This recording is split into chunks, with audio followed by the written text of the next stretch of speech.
Hello, this is Hammersmith Chess Club, junior hour in 5 minutes or so. This video is a summary of a special session we had in May 2020 on the magician Mikhail. Called the magician from Riga, he was Latvia born, played for the Soviet Union and Russia, and was world champion for 1 year, from 1960 when he beat until 1961 when he was beaten by Mikhail Botvinnik. His nickname was the Magician because of his brilliant attacking style and seemingly magic combinations. In fact, neither had all the combinations been flawless, nor was magic involved. Mikhail understood to build up an attacking force, to bring his pieces to ideal positions from where the attacks could start, often by wild sacrifices. This video shows 4 of those phases in time lapse. Whenever you think you need to study a position or to find the next move yourself, just stop the video. 3 examples are from great games against world champions, and the last from a game against a great British player. The first example we see here is from the World Championship match of the 23-year-old Mikhail against Mikhail Botvinnik 1960, the 17th round, and the win in this game and also the manner in which it was played probably was decisive for the final result of the match. Mikhail is white, and we see how he builds up the attack against the black queenside position. He moves the rook to the 3rd rank to bring it in front of the queen ultimately, after defending first d4, having the second rook, second heavy piece to the b file, 3rd heavy piece on the b file, black defends, white brings a heavy piece to the a file, all heavy pieces now on a and b file, black defends again with the king, the pawn a6, so black captures a pawn and can do so. White has to retreat to defend the pawn d4. Black brings his queen back. Now again, all 3 heavy pieces of white on the b file. And in this pressure, black committed the decisive mistake. With king a8, he would have held the position. It is difficult to play for both sides. Possibly time was involved, was just before the 40th move.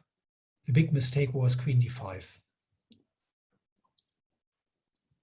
Botvinnik thought maybe that white cannot sacrifice anything on b6. He did not see that white can sacrifice the rook on a6. Of course, the rook cannot be taken. If taken, there will be mate in 3 moves.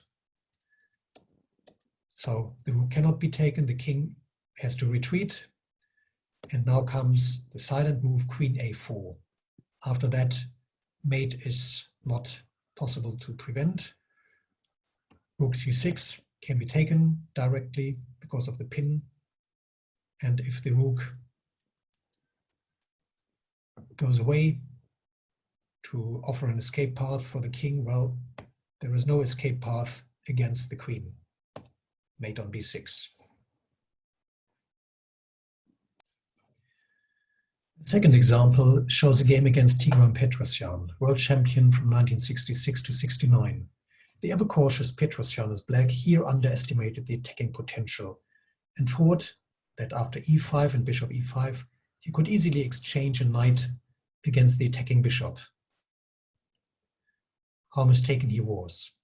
After 2 more moves to bring his pieces to the ideal positions, rook to the d file, bishop to c4, Mikhail was able to strike.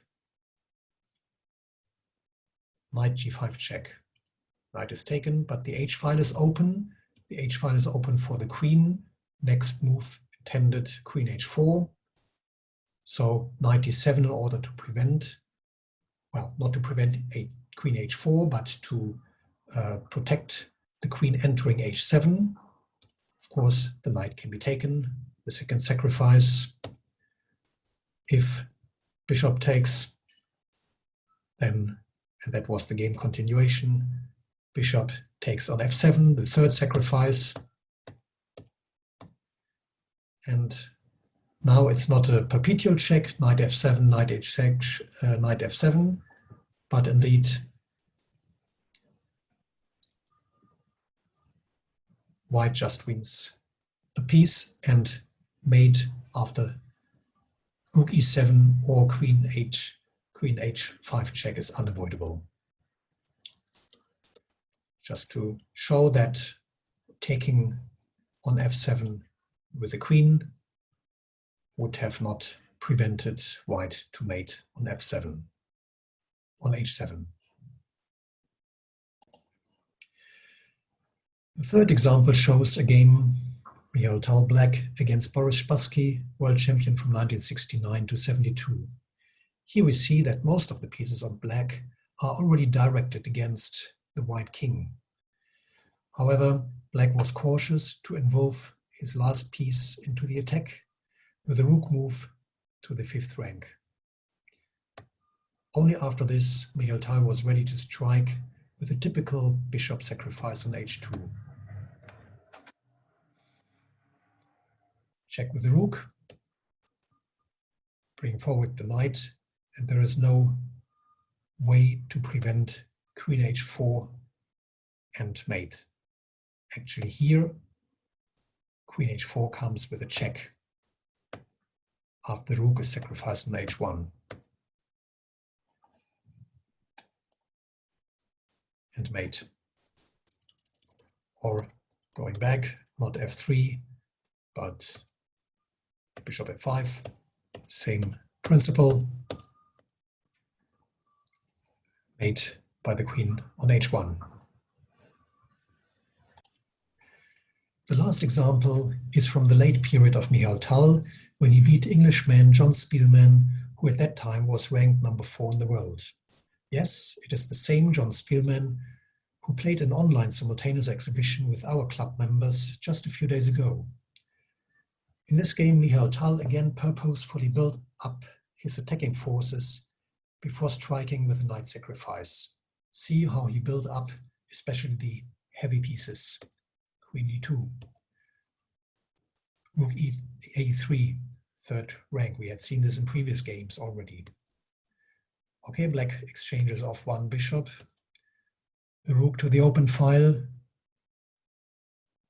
knight goes forward, but still, of course, we think about sacrifices on e6, f7, h7. No, not yet the time.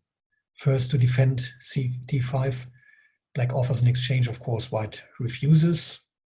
Now 3 heavy pieces, which we have seen already in the first example game against Mikhail Botvinnik on one file.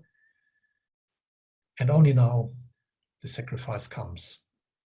And, surprise, surprise, not rook e7, which we might think would be the consequence now, because then king f8 defends everything.